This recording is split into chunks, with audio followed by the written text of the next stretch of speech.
Item ಯಾವುದೇ ಇರಲಿ try ಮಾಡಿ ಆಚಿ chicken masala.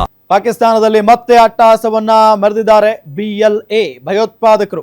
Balochistan liberation army ದಾಳಿಗೆ 27 ಮಂದಿ ಬಲಿಯಾಗಿದ್ದಾರೆ. BLA ಅಂದ್ರೆ ಬಲೂಚಿಸ್ತಾನ್ ಲಿಬರೇಷನ್ ಆರ್ಮಿ. ಪ್ರತ್ಯೇಕ ದೇಶದ ಹೋರಾಟವನ್ನ ನಡೆಸ್ತಾ ಇದ್ದಾರೆ ಬಲೂಚಿಗಳು. ಆದ್ರೆ ಪಾಕಿಸ್ತಾನ ಯಾವುದೇ ಕಾರಣಕ್ಕೂ ಇದಕ್ಕೂ ಒಪ್ಕೊಳ್ತಾ ಇಲ್ಲ. ಇದರಿಂದ ನಿರಂತರವಾಗಿ ಪಾಕಿಸ್ತಾನದ ಮೇಲೆ ದಾಳಿಯನ್ನ ನಡೆಸ್ತಾನೆ ಇರುತ್ತೆ ಬಲೂಚಿಸ್ತಾನ್ ಲಿಬರೇಷನ್ ಆರ್ಮಿ. ಈಗಲೂ ಕೂಡ ಪಾಕಿಸ್ತಾನದ ಕ್ವೆಟ್ಟಾ ಪ್ರಾಂತ್ಯದಲ್ಲಿ ರೈಲು ಹಳಿ ಬಳಿ ಬಾಂಬ್ ಸ್ಫೋಟ ಆಗಿದೆ. ಸ್ಫೋಟದ ತೀವ್ರತೆಗೆ ಹಳಿ ತಪ್ಪಿದ ಸರಕು ಸಾಗಣೆ ರೈಲು. ಘಟನೆಯಲ್ಲಿ 50ಕ್ಕೂ ಹೆಚ್ಚು ಜನರಿಗೆ ಗಂಭೀರ ಗಾಯಗಳಾಗಿದೆ. ರೈಲಿನಲ್ಲಿ ಸೈನ್ಯದ ಸಿಬ್ಬಂದಿ ಮತ್ತು ಸರಕು ಸಾಗಿಸುತ್ತಿದ್ದ ಪಾಕ್ ಸರ್ಕಾರ. ನಿಖರ ಮಾಹಿತಿ ಪಡೆದು BLA ಉಗ್ರರು ದಾಳಿ ಮಾಡಿದ್ದಾರೆ. ಬಾಂಬ್ ದಾಳಿಯಿಂದ ರೈಲಿನ ಹಲವು ಬೋಗಿಗಳು ಧ್ವಂಸಗೊಂಡಿದ್ದಾವೆ. ರೈಲ್ವೆ ನಿಲ್ದಾಣದಲ್ಲಿದ್ದ 10ಕ್ಕೂ ಹೆಚ್ಚು ವಾಹನಗಳು ಬೆಂಕಿಗಾಹುತಿಯಾಗಿದ್ದಾವೆ. ರೈಲ್ವೆ ನಿಲ್ದಾಣದ ಬಳಿಯ ಹಲವು ಕಟ್ಟಡಗಳಿಗೂ ಬಾಂಬ್ ಸ್ಫೋಟದಿಂದ ಹಾನಿಯಾಗಿದೆ. ಕ್ವೆಟ್ಟಾದಿಂದ ಪೇಶಾವರಕ್ಕೆ ಹೋಗುತ್ತಿದ್ದ ಸೈನ್ಯ ಸಿಬ್ಬಂದಿ ಮತ್ತು ಕುಟುಂಬ ವರ್ಗ ಹಬ್ಬದ ರಜೆಗಾಗಿ ಪೇಶಾವರ ನಗರಕ್ಕೆ ರೈಲಿನಲ್ಲಿ ಸೇನಾ ಸಿಬ್ಬಂದಿ ಹೋಗ್ತಾ ಇದ್ರು. ಸೇನಾ ಸಿಬ್ಬಂದಿಯನ್ನೇ ಗುರಿಯಾಗಿಸಿ ದಾಳಿ ನಡೆಸಿದ್ದಾರೆ BLA ಉಗ್ರರು. ಚಮನ್ ಪಟಕ್ ರೈಲು ನಿಲ್ದಾಣದ ಬಳಿ ನಡೆದಂತ ಭಾರಿ ಸ್ಫೋಟ ಇದು. ದೃಶ್ಯದಲ್ಲಿ ನಿಮಗೆ ತೋರಿಸ್ತಾ ಇದ್ದೀವಿ. ದಟ್ಟವಾದಂತ ಹೊಗೆ ಸ್ಫೋಟ ಆದ ನಂತರ ದಟ್ಟವಾದಂತ ಕಪ್ಪು ಹೊಗೆ ಯಾವ ರೀತಿಯಾಗಿ ಆವರಿಸಿಕೊಂಡಿದೆ ಅಂತ ಹೇಳಿ ಏಕಾಏಕಿಯಾಗಿ ಸ್ಫೋಟ ಆಗಿದ್ದರ ಹಿನ್ನೆಲೆಯಲ್ಲಿ 27 ಜನ ಬಲಿಯಾಗಿದ್ದಾರೆ. ರೈಲಿನ ಸಿಬ್ಬಂದಿ ಮತ್ತು ಪಾಕಿಸ್ತಾನದ ಆರ್ಮಿಯವರು ಬಲಿಯಾಗಿರೋದು 27 ಜನ. ದೃಶ್ಯದಲ್ಲಿ ನಿಮಗೆ ತೋರಿಸ್ತಾ ಇದ್ದೀವಿ. ಅಕ್ಷರಶಃ ಸ್ಮಶಾನ ಆದಂತ ಪರಿಸ್ಥಿತಿ. ಸ್ಮಶಾನ ಆಗೋಗ್ಬಿಟ್ಟಿದೆ. ಬಲೂಚಿಗಳು ಪ್ರತ್ಯೇಕ ರಾಷ್ಟ್ರದ ಹೋರಾಟದಲ್ಲಿದ್ದಾರೆ. ಬಲೂಚಿಗಳ ಇತಿಹಾಸನೇ ಬೇರೆ.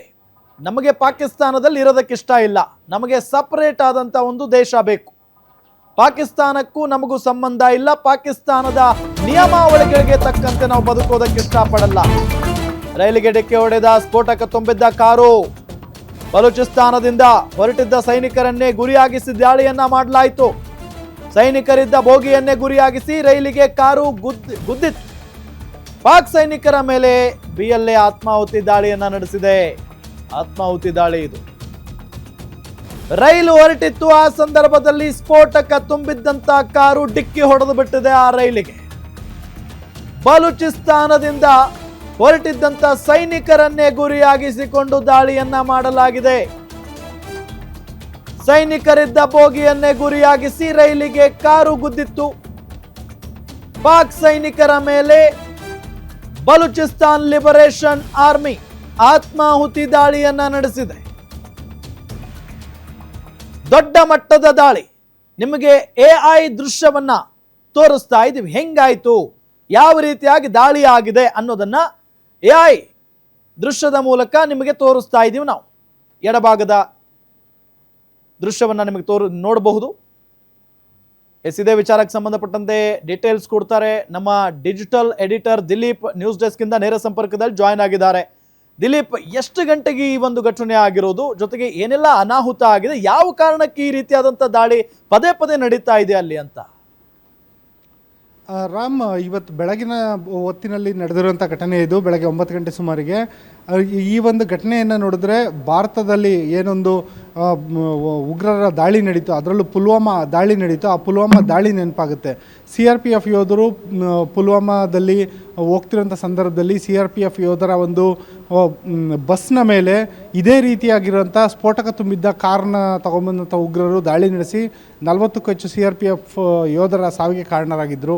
ಇದೀಗ ಮಾಡಿದ್ದುಣ ಮಹಾರಾಯ ಅನ್ನೋ ರೀತಿ ಪಾಕಿಸ್ತಾನಕ್ಕೆ ಈ ರೀತಿಯಾದಂತಹ ಒಂದು ಪ್ರತ್ಯುತ್ತರ ಸಿಕ್ಕಿದೆ ಅಂತ ಹೇಳ್ಬೋದು. ಅದರಲ್ಲೂ ಬಲೂಚಿಸ್ತಾನ್ ಲಿಬರೇಷನ್ ಆರ್ಮಿ ಉಗ್ರರೇನಿದ್ದಾರೆ ಅವರು ಪಾಕಿಸ್ತಾನದ ಒಂದು ಕ್ವೆಟ್ಟಾದಿಂದ, ಅದರಲ್ಲೂ ಬಲೂಚಿಸ್ತಾನದ ಕ್ವೆಟ್ಟಾದಿಂದ ಹೊರಟಿದ್ದಂತಹ ಒಂದು ರೈಲೇನಿದೆ ಅದು ಪೇಶಾವರಕ್ಕೆ ಹೊರಟಿತ್ತು.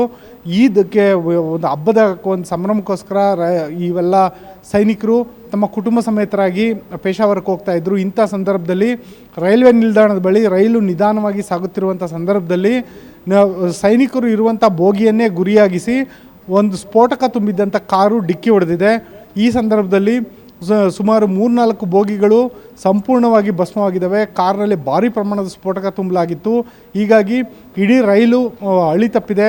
ಜೊತೆಯಲ್ಲೇನೇ ರೈಲಿನಲ್ಲಿದ್ದಂತಹ ಹಲವು ಬೋಗಿಗಳು ಸಂಪೂರ್ಣವಾಗಿ ಜಖಮಾಗಿದ್ದಾವೆ. ಅದು ನೀವು ದೃಶ್ಯಗಳಲ್ಲೂ ಗಮನಿಸ್ಬೋದು. ಮತ್ತು ಭಾರಿ ಪ್ರಮಾಣದ ಹೊಗೆ ಮತ್ತು ಬೆಂಕಿ ಆವರಿಸ್ಕೊಂಡಿದೆ. ಈ ಒಂದು ಘಟನೆಯಲ್ಲಿ ಸದ್ಯದ ಮಟ್ಟಿಗೆ ಸಿಗ್ತಿರೋಂಥ ಮಾಹಿತಿ ಪ್ರಕಾರ 29 ಮಂದಿ ಸಾವನ್ನಪ್ಪಿದ್ದಾರೆ ಅನ್ನೋ ಮಾಹಿತಿ ಸಿಗ್ತಾ ಇದೆ. 50ಕ್ಕೂ ಹೆಚ್ಚು ಮಂದಿ ಗಂಭೀರವಾಗಿ ಗಾಯಗೊಂಡಿದ್ದಾರೆ ಅನ್ನೋ ಮಾಹಿತಿ ಇದೆ. ಹಾಗಾಗಿ ಸಾವಿನ ಸಂಖ್ಯೆ ಇನ್ನಷ್ಟು ಹೆಚ್ಚಳ ಆಗ್ಬೋದು ಅನ್ನೋ ಆತಂಕ ಕೂಡ ಇದೆ. ಅದೇನೇ ಇರಲಿ, ಈ ಒಂದು ದಾಳಿಯ ದೃಶ್ಯವನ್ನು ನೋಡಿದರೆ ಪುಲ್ವಾಮಾದಲ್ಲಿ ನಮ್ಮ ಭಾರತದ ಸೈನಿಕರ ಮೇಲೆ ಯಾವ ರೀತಿ ಉಗ್ರರು ದಾಳಿ ನಡೆಸಿದ್ರೋ ಅದೇ ರೀತಿಯಾದಂಥ ದಾಳಿ ಇದೀಗ ನಡೆದಿದೆ ಅಂತ ಹೇಳ್ಬೋದು. ಇನ್ನು ಬಲೂಚಿಸ್ತಾನದಲ್ಲಿ ಬಲೂಚಿಸ್ತಾನ್ ಲಿಬರೇಷನ್ ಆರ್ಮಿ ಏನಿದೆ ಅದು ಪ್ರತ್ಯೇಕ ರಾಷ್ಟ್ರಕ್ಕಾಗಿ ಒಂದು ಹೋರಾಟವನ್ನು ನಿರಂತರವಾಗಿ ನಡೆಸ್ತಾನೆ ಇದೆ. ಈ ಒಂದು ಬಲೂಚಿಸ್ತಾನ್ ಹೋರಾಟವನ್ನು ಹತ್ತಿಕ್ಕಕ್ಕೆ ಪಾಕಿಸ್ತಾನ ಸರ್ಕಾರ ಭಾರಿ ಪ್ರಮಾಣದ ಸೇನೆಯನ್ನು ಬಲೂಚಿಸ್ತಾನಕ್ಕೆ ರವಾನಿಸಿದೆ. ಆದರೆ ಈ ಸೈನಿಕರು ಹೋಗುವ ಮತ್ತು ಬರುವ ಮಾರ್ಗದಲ್ಲಿ ಈ ಸೈನಿಕರನ್ನು ಗುರಿಯಾಗಿಸಿ ನಿರಂತರವಾಗಿ ದಾಳಿಗಳು ನಡೀತಾ ಇದ್ದಾವೆ. ಆ ದಾಳಿಯ ಸರಣಿಗೆ ಇದೊಂದು ಹೊಸ ಸೇರ್ಪಡೆ ಅಂತ ಹೇಳ್ಬೋದು. ರಾಮ್, ಓಕೆ, ಥ್ಯಾಂಕ್ ಯು ತಮ್ಮೆಲ್ಲ ಮಾಹಿತಿಗಾಗಿ.